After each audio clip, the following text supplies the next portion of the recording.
Hello दोस्तों, स्वागत है आपका अपना हुनर चैनल पर। हरतालिका तीज का व्रत 2025 दिन मंगलवार को है।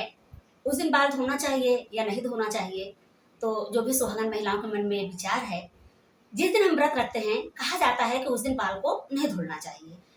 उसके आगेले दिन मतलब आगे पीछे करके ऐसे हमको बाल धुल लेना चाहिए। इस बार संडे पड़ रहा है यानी रविवार पड़ रहा है, दिन सोमवार पड़ रहा है, तो शुभ मुहूर्त है, बाल हम लोगों को तभी धुल लेना चाहिए। हरतालिका तीज के महत्व को हम एक कहानी के माध्यम से जानेंगे। बहुत समय पहले की बात है। एक गांव में पति पत्नी का जोड़ा रहता था। तो जिनके घर में सब संपन्न था, कोई दिक्कत नहीं थी, 7 बेटे भी उनके थे, सब कुशल मंगल चल रहा था। लेकिन फिर भी जो पत्नी थी उस गांव की उस आदमी के साथ रहती थी, तो उसको एक चीज की कमी थी। उसके घर में कई पीढ़ियों से लड़की नहीं हुई थी। तो मन ही मन वो हमेशा भगवान से प्रार्थना करती थी, पूजा आराधना अर्चना करती थी और यही मांगती थी कि हे प्रभु, मेरे परिवार में बेटियां नहीं हुई हैं काफी सालों से, काफी पीढ़ियों से, तो कृपया कर आप मुझे सब सुख तो दे दिए हैं, मुझे कमी किसी चीज की नहीं है, लेकिन मेरी गोद में एक बेटी भी हो जाए तो मेरा सौभाग्य पूरा हो जाए, मैं धन्य हो जाऊं, मेरी खुशियां भी पूरी हो जाएं। ऐसे जब उसने हमेशा भगवान से प्रार्थना करती थी, सुबह शाम जब भी हो, तो प्रभु ने एक दिन उसकी पुकार प्रार्थना सुन ली। कुछ दिन बीता तो उनके घर में एक सुंदर बेटी का जन्म हुआ। सब बहुत प्रसन्नचित थे, खुश थे और सब अच्छे से रह रहे थे। अच्छा ही समय बीत रहा था उन लोगों का। धीरे धीरे करके लड़के सातों सब बड़े हो गए। तो पति पत्नी का जो जोड़ा था, उन्होंने अपने लड़कों की शादी धीरे धीरे करके सबकी कर दी। लड़के भी कुछ थोड़ी बहुत बड़ी होने लगी। फिर कुछ दिन बीते और बीतने के बाद अब ईश्वर के आगे किसकी चलती है, वो जो पति पत्नी के जोड़े थे भगवान को प्यारे हो गए, उनकी मृत्यु हो गई। अब सातों भाई और वो जो भाभियां थी, पत्नी थी उन भाइयों की, लड़कों की, और वो जो लड़की थी उसका नाम उन्होंने तीजिया रखा था। तो वो सब अपना रह रहे थे, दिन अपना अच्छा उनका बीत रहा था, चल रहा था कुछ दिन। फिर धीरे धीरे से करके वो लड़की की आयु विवाह की योग्य हो गई। अब उसकी उम्र शादी की करने की हो गई। तो सातों भाइयों ने मिलकर के उसके लिए वर खोजा और उसका विवाह संपन्न करा दिया। तो जो उस लड़की के तिजिया तिजिया नाम की जो लड़की थी, उसके जो ससुराल वाले थे, तो उसके यहाँ एक परंपरा थी, रीत थी, जो बहुत ही पुराने समय में चल रही थी। तो उन्होंने कहा हमारे यहाँ शादी करने के बाद लड़की को ससुराल सावन में नहीं ले जाया जाता। और कुछ लोग इस परंपरा को आज भी मानते हैं। सावन में लड़कियां अपने मायके चली जाती हैं जब पहला सावन उनका पड़ता है शादी के बाद। तो ये तो बहुत पहले की बात है, तो उस समय तो ये परंपरा जरूर रही होगी। तो वो लड़की 1 महीना शादी के बाद भी अपने मायके में रह गई। अच्छा खासा दिन बीत रहा था। कुछ दिन बीते तो ये हरतालिका तीज का व्रत पड़ा। जो सातों भाभियां थी, वे लोग अपना सुहाग का सब जोड़ा, सुहाग की सब सामग्री सब लोग बढ़िया लेकर के आई, पहन ओढ़ के सब तैयार हो गई अच्छे से, और तीजा का उन्होंने व्रत किया। अब वो लड़की तीजिया नाम की जो थी, तो वो देख रही थी, तो उसने कहा भाभी, आप लोगों के पास तो हरतालिका तीज व्रत करने के लिए सुहाग का सारा जोड़ा है, मेरे ससुराल से तो ये आया नहीं, तो मैं कैसे इसकी पूजा करूं। तो जो सातों छइयों भाभियां थी, तो वो तो कुछ ना बोले, अपने कमरे की ओर चले गई। उसमें से जो छोटी वाली उसकी भाभी थी, तो उसने कहा ननन रानी, मैं आपको अपने सुहाग का जोड़ा, चुंदरी घाघरा जो भी पहनी हूँ मैं आपको दे तो सकती हूँ पूजने के लिए, लेकिन मेरी एक शर्त है, इसमें ना किसी प्रकार का दाग लगना चाहिए, न इसका कलर उतारना चाहिए, न ये फटना चाहिए। नहीं तो ननन रानी आप समझ लीजिए, अगर ऐसा कुछ भी मेरे जोड़े के साथ हुआ तो मैं आपके खून से अपनी चूनर धुलवाऊंगी। तो उसने कहा भाभी, आप परेशान नहीं होइए, मैं जैसे लूंगी आपको वैसे दे दूंगी। ले लिया उसने, अच्छे से वो भी तैयार हुई और पूजा करने के लिए वो मंदिर पहुंची। अब जब पूजा कर रही थी, तो कुछ कुमकुम की छिट्टियां हैं, दिया बाती की आरती है, घी है, कुछ ऐसा उस तरीके से उसके लग गया। और बारिश भी जोर तोर से हो गई, और जब वो चलने लगी तो चूनर का कुछ रंग भी उतर गया। और ज्यादा बरसात की वजह से वो सोची मैं थोड़ा दौड़ के चलूं, तो झाड़ी थी जिसमें उसकी चूनर फंस गई, तो उसकी चूनर भी बेचारी की फट गई। अब तो वो बहुत घबरा गई, डर गई कि अब मैं भाभी से क्या कहूंगी। आई वो घर, नहाया धोया और अपनी भाभी की चूनर को अच्छे से धुल के साफ करके कमरे में गई, रख दी। कुछ समय के बाद जब उसकी भाभी गई और देखी, तो देख के बड़ा गुस्सा हुई। गुस्से से उसने अपने कमरे का दरवाजा बंद कर लिया। अब शाम को जब उसका मतलब पति आया तो उसने खुलवाया, दरवाज़ा खोला, फिर उसने पूछा कि भाई तुम क्यों नाराज़ हो? तो उसने अपनी नाराज़गी की बात बताई और बोला उसने कि अब मेरी चूनर तुम्हारे बहन के खून से ही साफ होगी। तो उसने कहा देखो, बहुत ही व्रत और कठिन तपस्या के बाद मेरे घर में मतलब मेरी ये बहन बेटी आई है। मेरे माता पिता ने बहुत प्रार्थना की थी ईश्वर से, तो मुझसे यह पाप तुम कृपया करके मत कराओ। पर वो पत्नी बहुत हठी स्वभाव की थी। अब वो जो लड़का पति था तो वो अपनी बीवी के आगे हार मान ली, उसने भी उसकी मतलब सुन ली। अब रात को छयों भाइयों से चुरा कर उसने क्या काम किया, अपने बहन के गले को काट दिया और कुछ दूर जाने के बाद बेर का पेड़ था वहीं उसने उसको गाड़ दिया और उसके खून से अपनी बीवी की चूनर को धुलवाई। जब सुबह हुआ तो छयों भाई और भाभी जो थी उन्होंने पूछा कि तिजिया रानी कहाँ गई?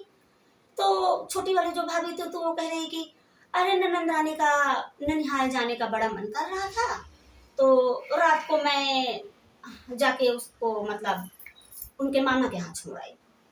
तो उन्होंने सोचा होगा भाई छोड़ आई होंगी।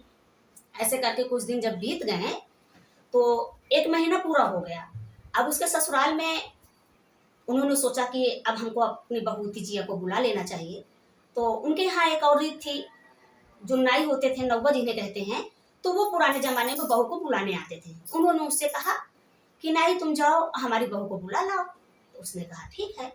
अब नाई आया चल करके, तो वो जो बेर का पेड़ था, अब वो ईश्वर की कृपा थी, वहीं बैठ के सुस्ताने लगा। अब जब बेर उसमें इतने अच्छे फरे थे तो भाई सबका मन ललचाता है, उसने सोचा मैं एक बेर तोड़ के खा लेता हूँ। जब उसने बेर तोड़ा तो उसने कहा मेरे बेर मत तोड़ो, भाई ने पाप किया, मेरा गला काटा और मेरे खून से भाभी की चूनर धुलवाई। तो घबरा गया, उसने सोचा यहाँ पे क्या भूत प्रेत का साया है। वो भाग के बहू के मायके गया, तो वहाँ उसने सारी बातें बताई। तो सब लोगों ने मतलब नहीं ध्यान किया।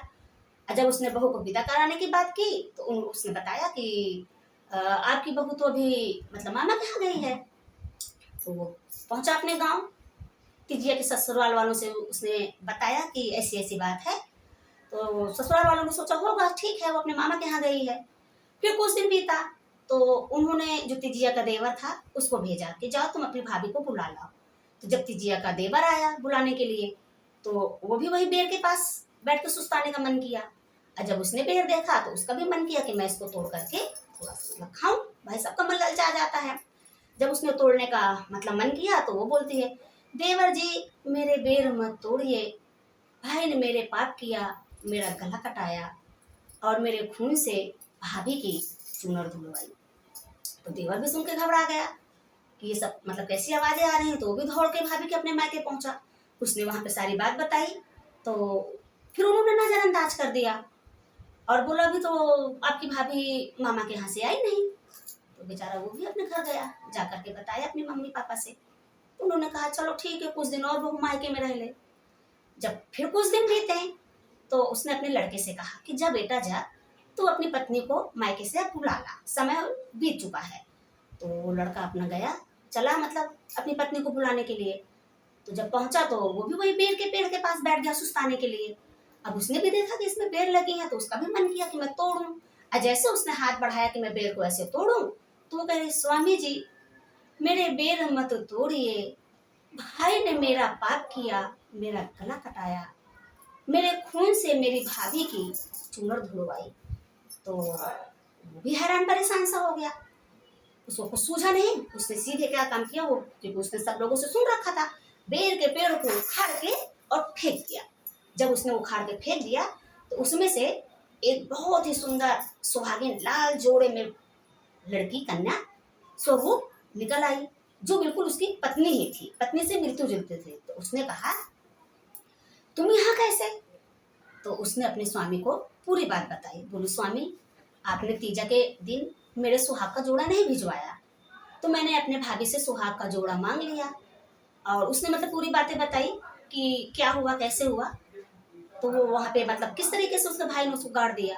तो स्वामी ने उसकी बातें सुनी तो बोला मुझे क्षमा करो। उसने माफी मांगी अपनी पत्नी से कि सुहाग का जोड़ा वो नहीं भेज पाया और अपनी पत्नी को लेकर के उसके मायके पहुंचा। उसको दरवाजे के पास उसने खड़ा कर दिया और खड़ा करने के बाद वो अंदर गया तो बोला मैं अपनी पत्नी को लेने आया हूँ। तो फिर उन्होंने वही जवाब दिया कि आपकी पत्नी तो अभी मायके गई हैं, मामा के यहाँ गई हैं और अभी वो तो आई नहीं ननद रानी हमारी। तो बोले आप लोग हमेशा ये बहाना करते हैं, भाई मेरी पत्नी कहाँ है, क्या किया उसके साथ आप लोगों ने? तो कोई नहीं बोल रहा था, सब सन्ना गए। उसने कहा आप लोग सही सही सारी बात बताइए, नहीं तो मैं राजा के पास जाऊंगा और सारी बातें उनसे बता दूंगा। पर जो छोटी वाली थी भाभी तिजिया की, तो वो थोड़ा घबरा गई, भाई भी घबरा गया। अब घबराहट के मारे उनको सब तो बताना ही था, तो रोने लगी, अपने पाप की माफी मांगने लगी और सारी बातें उसने बताई। तो जो छयो भाई थे और भाभी थी उन्होंने बहुत गुस्सा, मतलब उनको बहुत गुस्सा आया, बुरा भला भी उनको कहा। तो तिजिया ये सब सुन रही थी। फिर वो जब गई तो उसने कहा मेरी जान तो तीज माता ने बचाई है। जो भी सुहागन स्त्रियां व्रत करती हैं वो कभी भी किसी का भी सुहाग का जोड़ा पहन के पूजा व्रत ना करें, और उसके ससुराल से सुहाग का जोड़ा तीज के दिन हमेशा आना चाहिए। कहते हैं कि माता पार्वती जो थी उन्होंने भी 108 रूप बदले थे, अवतार लिया था, तब जाके उन्होंने निर्जला बिना अन्न जल के हवा में जीवित रहकर यह व्रत किया और उन्होंने भगवान भोलेनाथ को प्राप्त किया। तो जो भी सुहागिन महिलाएं इस व्रत को रह रही हैं या जो कुमारी कन्या इस व्रत को कर रही हैं, तो उनको भोलेनाथ के आशीर्वाद से भोलेनाथ जैसा ही वर प्राप्त हो और सुहागिनों का सुहाग बना रहे, भोलेनाथ की कृपा दृष्टि उन पे बनी रहे। वीडियो अच्छी लगी हो तो लाइक सब्सक्राइब जरूर करिएगा, मुझे सपोर्ट करिएगा। जय माता दी, श्री शिवाय नमस्तुभ्यम। कमेंट बॉक्स में दिखती जा कीजिए। फिर मिलेंगे नेक्स्ट वीडियो में, तब तक के लिए बाय बाय।